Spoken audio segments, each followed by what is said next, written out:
Magandang araw po sa inyong lahat. Nandito po tayo upang interviewin ng isang empleyado ng call center.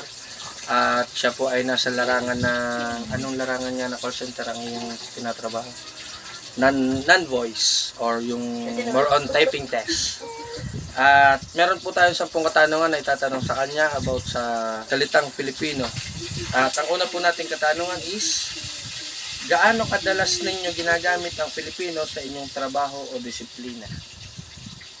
Sobrang madalas dahil ito ay ang ating wika o ito ang aming kinalakihan.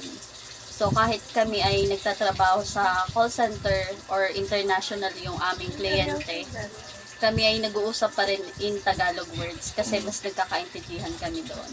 Okay. Ang ikalawang katanungan po natin is, anong mga sitwasyon o gawain ang mas ginagamit ninyo ang salitang Filipino? Sa halos lahat ng sitwasyon, lalo na sa aming training, dahil yung process nga namin is international, so mostly English yung process. So ngayon, para maintindihan ng isa't isa, kami ay nagtatagalog. Okay. At ang ikatlo po nating katanungan ay, ano ang kahalagahan ng paggamit ng salitang Filipino sa inyong disiplina?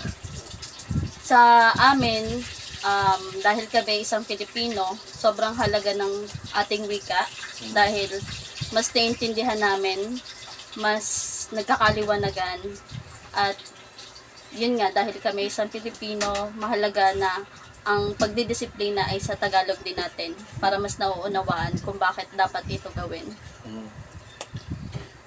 Sa inyong trabaho, anong mga hamon naman ang inyong hinaharap sa paggamit ng salitang Filipino? Sa katunayan, mas ginagamit namin yung salitang Pilipino. So, hindi ko siya tinitake na challenge or hamon. Dahil mas nauunawaan namin kapag kami gumagamit ng salitang Pilipino. So, mas madalas talaga namin siya gamitin. Okay, ang ikalima natin pong tanong ay, meron bang mga terminolohiyang Filipino na ginagamit ninyo sa araw-araw, lalo sa inyong trabaho? Terminolohiyo. Terminolohiya, halimbawa katulad ng mga po, opo. Oo, Ganun. lalo na madalas sa dahil tayo Pilipino, lagi tayong may respeto sa isa't isa. So, lagi natin ginagamit yung po at opo. Lalo na sa mga hindi kakilala or mas nakakatanda sa atin. So, yun. At ang ika-6 naman nating tanong ay, paano naman nakakatulong sa paggamit ng salitang Filipino sa pakikipag-ugnayan mo sa inyong mga kasamahan sa trabaho at lalong higit sa inyong mga kliyente, lalo siyempre call center, may mga kliyente kayo sa ibang bansa. Paano nakakatulong yung salitang Filipino natin? Kung sa aming magkakatrabaho sa mga boss, malaking tulong siya na nakikipag-ugnayan kami sa salitang Pilipino dahil mas nagkakaunawaan, nagkakaintindihan. Pero kung sa aming mga kliyente, syempre sila ay mga international, kailangan namin silang kausapin in their native language, which is English. Pero kung sa aming mga katrabaho, syempre nag-uusap kami sa aming native language, which is Tagalog. Sa iyong opinyon, dapat bang mas palawigin pa ang paggamit ng salitang Filipino, lalo sa ating mga disiplina, at bakit? Sa aking opinyon, oo, dapat siyang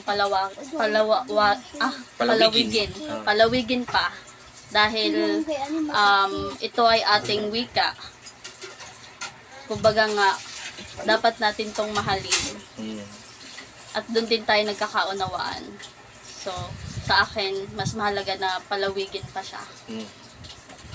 At ang atin naman ikawalong tanong, ano ang mga paraan upang mas mapadali o mas mapabuti ang paggamit ng Filipino lalo sa inyong larangan sa pagtatrabaho niyo sa call center?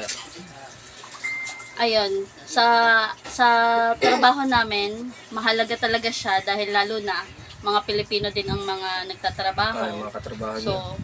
mas mahalaga na gamitin ang salitang Tagalog para mas nauunawaan kung ano ba yung proseso ng trabaho. Aray, ikasiyam nating tanong. Nakaranas na ba kayo ng kalituhan o hindi pagkakaintindihan kapag gumagamit ng sarili nating wika, ang Filipino? Lalo sa technical o akademikong konteksto, paano ninyo ito hinaharap? Alam mo, katulad mga kausap mo ay sabihin natin mga nasa LGBTQ, di ba? May mga salita sila lang ang nakakaintindi. Oo. Paano nagdudulot ito ng kalituhan sa inyo? Kahit sarili natin siyang wika, may kalituhan pa rin siya. Lalo na sa mga, yun nga, katulad ng sinabi mo, may mga salitang iba na. Although Tagalog siya, pero yun yung tinatawag nating slang word. Kumbaga sa ibang language may slang word. Sa atin may slang word din. Na minsan hindi naintindihan ng iba. Kunyari, usapan ng mga LGBTQ. Which is hindi naintindihan ng mga straight people. May mga ganun din. Tapos lalo na yung mga malalalim na words sa Tagalog na mahirap din intindihin. Ay, mga sinaunang salita na kumbaga matatanda. hanap ka ng term na mas madaling maintindihan. Ganun namin siya sinusolusyonan. Okay. At ito naman ang huling katanungan natin. Maaari bang ibahagi mo ang isang halimbawa kung saan ang paggamit ng salitang Filipino ay nakatulong sa iyo, lalo sa iyong mga trabaho, sa pag-unawa o paglutas ng isang problema sa inyong disiplina? Ayun na, during our training, so dahil mahirap, yung process nga is English, so kailangan namin siyang i-Tagalog words para mas maintindihan. Kumbaga, para lahat makasabay, kasi yung iba hindi din maintindihan in English word. So, yung aming trainer, tinatagalog siya para lahat makasabay. Okay. At yun lamang po, maraming salamat. At doon natin makikita na hindi porket call center ang trabaho ng isang tao, ay puro English na lang ang kanilang mga sinasabi. At yun lamang po, maraming salamat. Sana po nakatulong itong interview namin para sa pagkakaunawa natin sa ating mga salita. Maraming salamat po.